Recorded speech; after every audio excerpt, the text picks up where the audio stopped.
Everyone, सो हम clinical cases की जो सीरीज शुरू किए हैं वो आई होप आपके लिए हेल्पफुल हो रही हो। और इस वीडियो में हम अनाटमी के 3 क्लिनिकल केसेस देखेंगे। और इस लेवल पे आपको जो भी अक्सर क्लिनिकल केसेस आएंगे ना, उसमें कई बार पॉसिबल है कि आपको डायग्नोसिस दिया रहे, बट आपको उसका थ्योरी में जो डिफेक्ट है वो पता होना चाहिए। तो उसके लिए आपको अच्छा नॉलेज होना चाहिए अनाटमी का। तो आइए शुरू करते हैं और देखते हैं अप्रोच कैसे करना है। यदि आप नए हैं और अभी तक आपने सब्सक्राइब ना किया हो, दोस्तों से शेयर ना किया हो इनिशिएटिव, तो कर दो। 2 मिनट का समय लगेगा, उनकी भी आपके साथ ही एग्जाम्स है। तो चलिए शुरू करते हैं। Case number 01। तो फर्स्ट केस क्या कह रहा है कि there is a 2-week old infant and he is born with a laryngeal defect. CT scan was done to investigate the abnormality and it revealed an absence of greater cornu of hyoid and lower part of body of hyoid bone. What could have been the cause of this defect?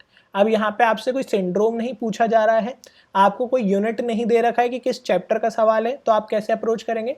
First of all you will see it is basically infant, age group बहुत important है। और developmental defect है, मतलब कहीं ना कहीं ये किसका सवाल होना चाहिए? एम्ब्रियोलॉजी का। तो एम्ब्रियोलॉजी का सवाल हुआ तो यहाँ पे आधा काम हमारा आसान हो गया। अब हमको बस स्ट्रक्चर देखना है कि एम्ब्रियोलॉजी में ये स्ट्रक्चर कहाँ से बनता था। तो ये स्ट्रक्चर कहीं ना कहीं आपको क्या याद दिलाएगा? Pharyngeal arches. तो बस यदि आपको फेरिंजियल आर्चेस के डेरिवेटिव्स याद हैं तो आपको ये जो क्वेश्चन है 2 सेकंड का भी क्वेश्चन नहीं है। तो आप थोड़ा सा दिमाग लगाइए। फेरिंजियल आर्च मैंने आपको पढ़ा चुका हूँ, वीडियो इसके बाद देख लेना, मैं डिस्क्रिप्शन में लिंक डाल दूंगा फेरिंजियल आर्च का। तो अब बताइए कमेंट करके जल्दी से 10 सेकंड में कि कौन सा फेरिंजियल आर्च के कारण ये डिफेक्ट हुआ होगा अगर वो डेवलप नहीं हुई है। तो the answer would be developmental defect of dash arch. So आपके पास 10 सेकंड है, आप आंसर कर सकते हैं कॉमेंट्स में।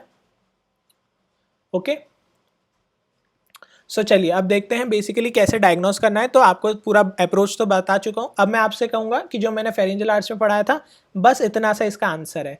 ये नंबर जिसने लिखा होगा उसका आंसर सही है। बेसिकली ग्रेटर कॉर्नू और lower part of body of hyoid bone.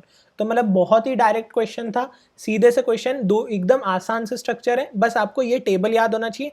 Table कैसे याद करना है, निमोनिक सब बताया हूँ मैं फेरिंजियल आर्च का, तो ना देखा हो तो ज़रूर देखना, बिल्कुल आपको याद रहेगा। Is that okay? अब हम बात करते हैं केस नंबर 02 की। तो केस 02 में मैं बिल्कुल डायग्नोस नहीं बताऊंगा, अब आपको ही सब करना है।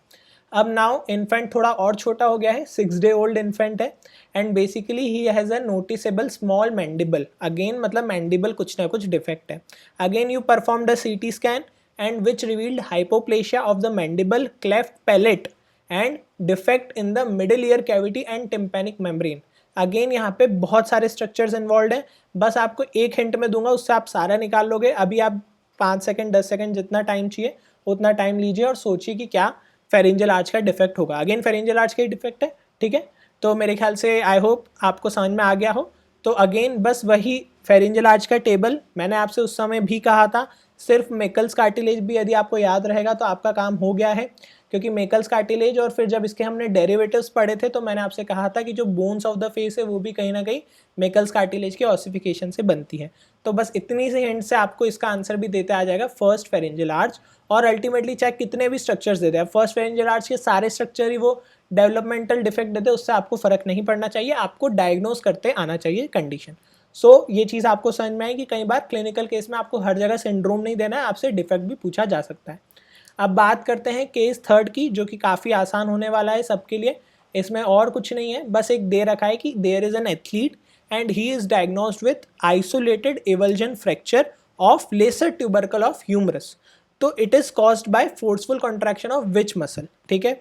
तो एवल्जन फ्रैक्चर का मैं आपको थोड़ा सा ऑर्थो से लिंक जो होता है, बेसिकली एवल्जन फ्रैक्चर क्या होता है कि एक इंजरी हो गई बोन को, है ना, और उस एक पॉइंट पे बोन को जब इंजरी हुई, चाहे वो ब्रेक हो जाए पीसेस में या जैसा भी, तो बेसिकली एक जो टेंडन है जो अटैच करता है बोन पे, वहाँ पे इंजरी हुई है।